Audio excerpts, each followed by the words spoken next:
everyone, and welcome back to Joys That Flies. If you're new here, my name's Cassidy and I deal with the sewing side of this channel. So I just want to quickly say, please don't skip this intro. I know I'm just as guilty as the next person for getting bored and skipping intros and sewing tutorials to get to the actual sewing. But there are quite a few important notes that I'm going to say in this intro, and also things can get a bit confusing later on when I talk about what fabric you're going to be needing. So it's definitely worth it for you to watch this full intro, and so it will stop you from getting confused later on. So in today's tutorial, I'm going to be teaching you how to sew the Joy bag. Now, the Joy bag was a bag that I designed recently because I needed an everyday bag. I don't actually like carrying bags around with me, but when I go out somewhere, I do need something to put all my stuff in. So I designed the Joy bag so that it would be the perfect bag for everyday use. It can fit lots of stuff in it, but it's not too big and bulky. And the thing I love about the bag is I made it a bit more fun and unique by adding patchwork quilting onto it. Now, I've recently been obsessed with patchworking. I think it's so fun, and I think it's the perfect way to make something your own. So the main thing that you're going to need to sew the bag is, of course, the pattern, and don't worry, this is a free PDF pattern. Now, the next thing you're going to need is the fabric, but this is where things get a bit confusing because there are quite a few different fabrics that I like to use. But just remember, if you want to change the design in any way and choose different fabrics in different places, please go ahead and do so. The construction of the bag is actually quite simple, so if you want to change what fabric you use where, it's actually quite simple and you can have fun, experiment and make it unique to you. But if you want to do the same design as me, this is the fabric you're going to need. So starting inside to out, you're going to need a lining. I just do one plain cotton piece of fabric, and you don't need too much of it. Next, you're going to need batting or wadding. I can't remember which one's the UK name and which one's the US name, but you're going to need batting that you would normally use in a quilt. It doesn't have to be too thick or heavy, just something that's going to hold the shape of the bag really well. Now, this is the fabric you're going to need for the outside of the bag. So this is where things get a bit confusing, because in my design, I like to have one main outer fabric, and this is what I use for the base, the straps and things like that, the parts that are not patchwork. So choose one fabric that you have enough of to do for the base and the straps and things like that. And then next, you're going to need an assortment of fabrics, whatever you like, for the patchwork. And I only do the patchwork on the main pieces of the bag, so the two sides. These I have as patchwork, and I generally use any scraps that I have that I think match really nicely together. Okay, now we've got the confusing part out of the way. Here is the rest of the stuff you're going to need for the bag, and that is nice and simple. It's just 2 zips, both 9 inches long, and then you're going to need just your general sewing equipment, so your sewing machine, scissors, things like that, cutting out tools and everything like that. And so now that we've got all of that out of the way, let's go and print off the PDF pattern. So all you need to do is follow the first link in the description, and then you can print off your PDF pattern at 100% scale. Then I'm just going to quickly show you how I like to piece my PDF patterns together. And all you're going to need to do is trim each corner at the page border. And then once you've trimmed all the corners, you can see those little quarters of a circle at each corner.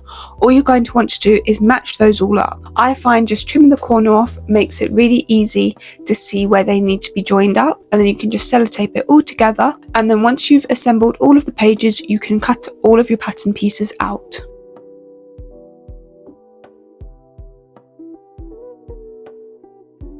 Now you're just going to want to cut out all of your pattern pieces out of their fabric, and you can find out what pieces to cut out of what fabric on the pattern piece itself. And you're going to want to cut out all of your pieces out of your lining, your batting and your main outer piece.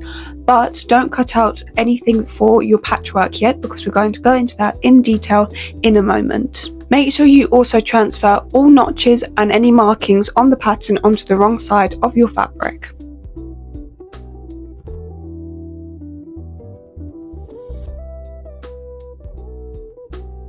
So now we should have cut out everything out of our various different fabrics apart from the patchwork, which we'll do in 2 seconds. But first of all, I just want to have a quick run through of everything that we should have cut out, just to make sure we've all got the right pieces and things like that. So starting off, here is everything you should have cut out of your lining fabric. So you're going to want to have 2 main pieces, 1 inner pocket piece, 1 lining base piece, and 1 outer pocket piece. Now here's everything you should have cut out of your wadding. 2 main pieces, 1 outer base piece, and 2 strap tabs. Now here's everything you should have cut out of your main outer fabric. So this is the one fabric on the outside that isn't patchwork. And that is 1 outer base piece, 1 strap piece, 2 zipper tabs, and 2 strap tabs. So now that we've done that, let's assemble the patchwork. So the thing I love about patchwork is that you can kind of do whatever you like. You can have fun, do your own thing. And so in the next steps, if you're thinking the instructions are a bit vague, that is kind of how it's supposed to be.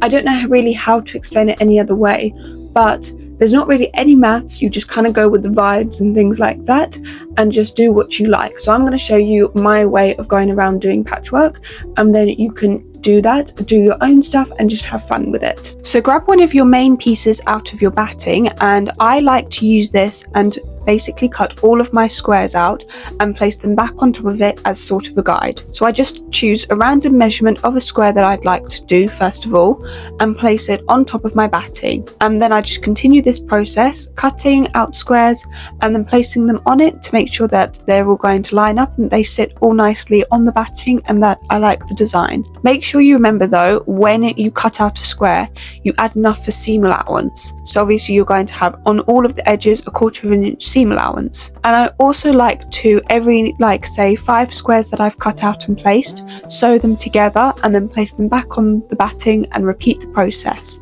So I don't lose track and get confused and things, and it's all easy to sew together. Make sure also you always press all of your seams, and I would also suggest you make your patchwork a little bit bigger than the actual batting, just in case anything happens when we quilt it, say it shrinks or something. So once you've done that with one of your main batting pieces, just repeat the process for the second. So pin your patchwork piece to your batting, and now we're going to quilt it. So you can choose what quilting design you would like to go with. I just decided to do simple vertical lines, and I just use my presser foot on my sewing machine as a ruler to guide me, but if not, you can draw with like an erasable marker the lines you would like to quilt. And then once you've quilted the entire piece, you can trim all of the excess patchwork around the edge of the batting.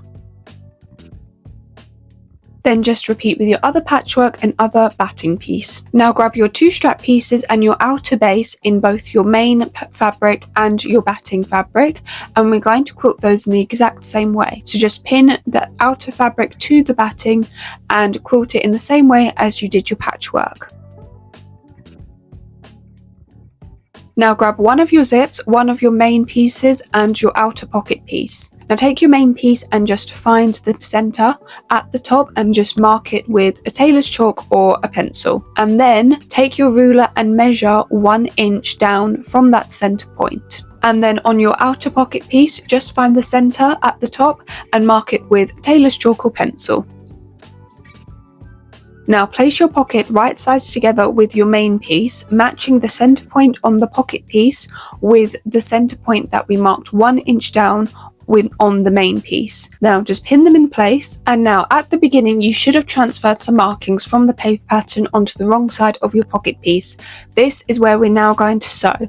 So you're going to want to sew stitching directly on the lines of that rectangle. We're just going to sew around the rectangle, and then once you've sewn it, you're going to want to cut with your scissors along the inside line, the line that's inside the rectangle with those 2 like triangles at each end of the rectangle. Just cut along those lines, and then you can turn your pocket right sides out. Now this bit's a bit fiddly, but just fiddle with it, and then you're going to want to just make sure that you give it a good press with your iron. Now you're going to want to over sew around that rectangle we just made, and I like to make this sort of a decorative stitch, so I like to use a contrasting thread, and I sew with a 1/4 inch seam allowance. Now grab your zip and just pull the pull tab down about halfway down the zip, and then place your zip underneath that rectangle.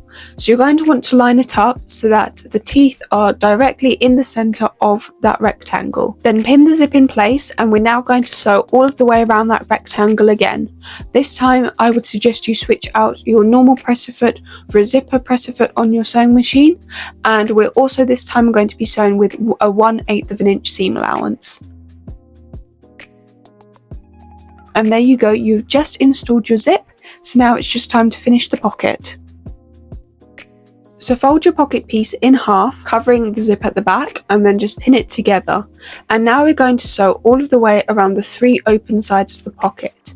But it gets a bit tricky when you get to the top because you don't want to sew through your main piece. You just want to grab the 2 sides of the pocket. So I would suggest when you sew it on your sewing machine, you stick with your zipper presser foot, as it's easier to get around the small part up at the top.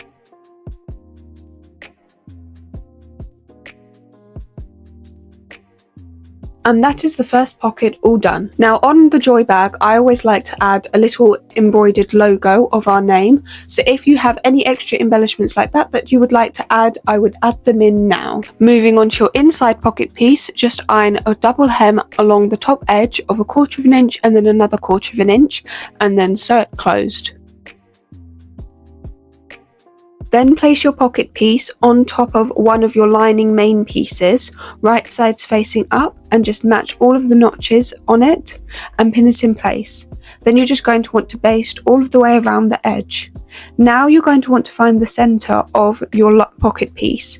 You're going to want to just mark a center line all of the way down it. I'm just marking it with pins here. And then you're going to want to sew down that center line to make 2 pockets. Now grab your 2 zipper tabs and your remaining zip, and you're going to want to fold both of your zipper tabs in half. Then pin one of your zipper tabs to the end of your zip, overlapping the folded edge over the zip by about 1/4 inch. Pin it in place and then do the same thing with your other zipper tab on the other side of your zip. Then over sew along the folded side of your zipper tabs. Now find the center of your zip, and you're going to want to place your zip right sides together with the top of one of your main pieces, matching up the 2 center points. Pin the zip all of the way along your main piece, and then you're going to want to sew all of the way down it, once again using your zipper presser foot on your sewing machine.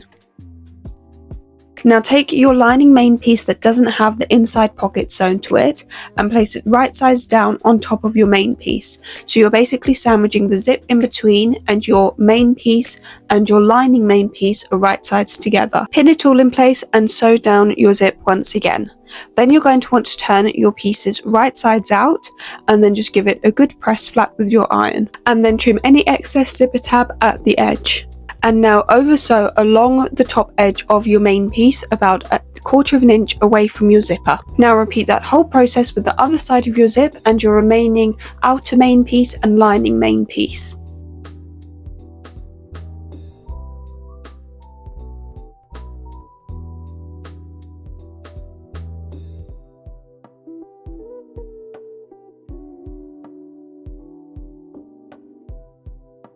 Now grab your lining base piece and pin it right sides together with one of your main lining pieces, matching all of the notches.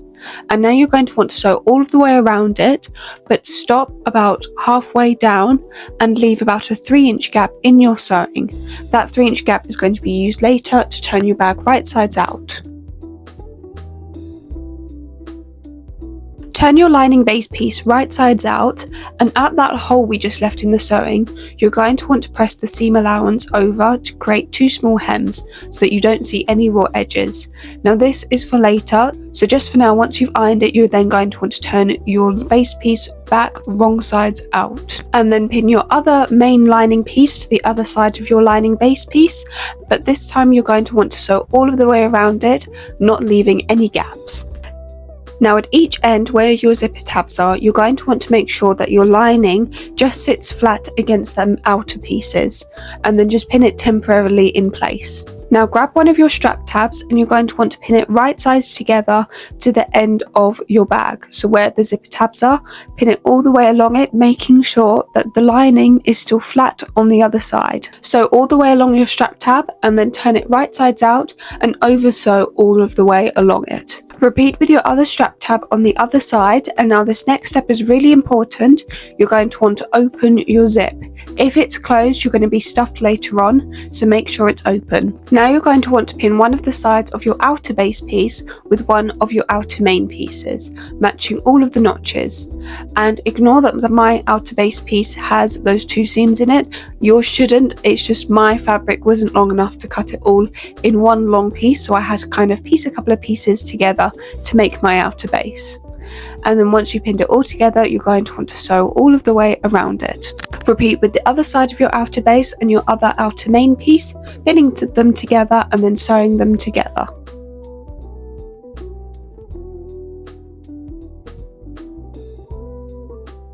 Now, using that gap we left in our lining, you're going to want to turn the entire bag right sides out.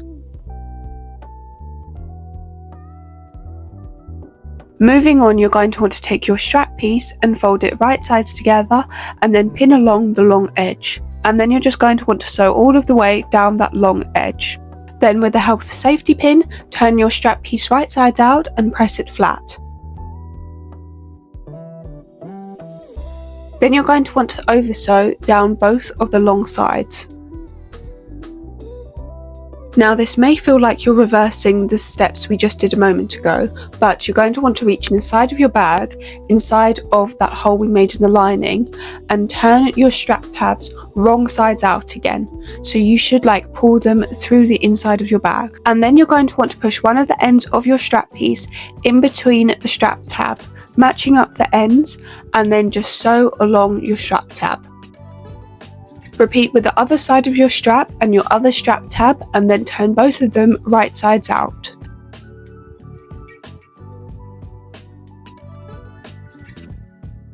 So the last thing to do is to oversew the hole in your lining closed. So that's why we hemmed it earlier on, so that it's really easy just to pin them together and oversew along it.